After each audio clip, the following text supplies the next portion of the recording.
చంద్రబాబు నాయుడు గారు కానిస్టేబుల్ కొడుకు గారు మీరు పట్టించుకోరా? మీ శాఖ తప్పితే అన్నీ పట్టించుకుంటారు కదా, మరి ఇది పట్టించుకోరా?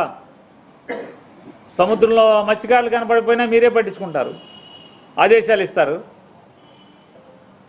ఎక్కడ పడితే అక్కడ వైద్య ఆరోగ్యం బాగోలేదంటే మీరే ఇస్తారు, అన్ని హామీలు మీరే ఇస్తుంటారు. పక్కోటి శాఖ మీదే, ఏదైనా civil supplies seize the ship అని మీరే అంటారు.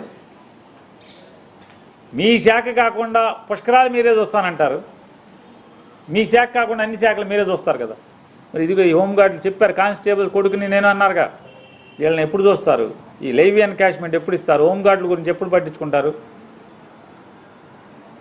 గమ్మత్ ఏంటంటే వీళ్ళ సమస్యల గురించి ఎవడు మాట్లాడు.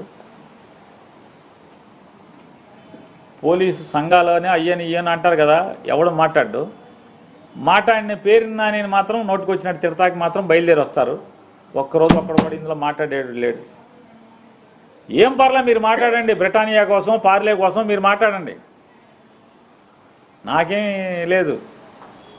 మీరు బ్రిటానియా కోసం, పార్లే కోసం మీరు ఎంత నన్ను తిట్టినా, నన్ను విమర్శించినా, చంద్రబాబు నాయుడు గారిని భుజానికెత్తు మోసినా వాస్తవాలు ఎవరూ కప్పెట్టలేరు.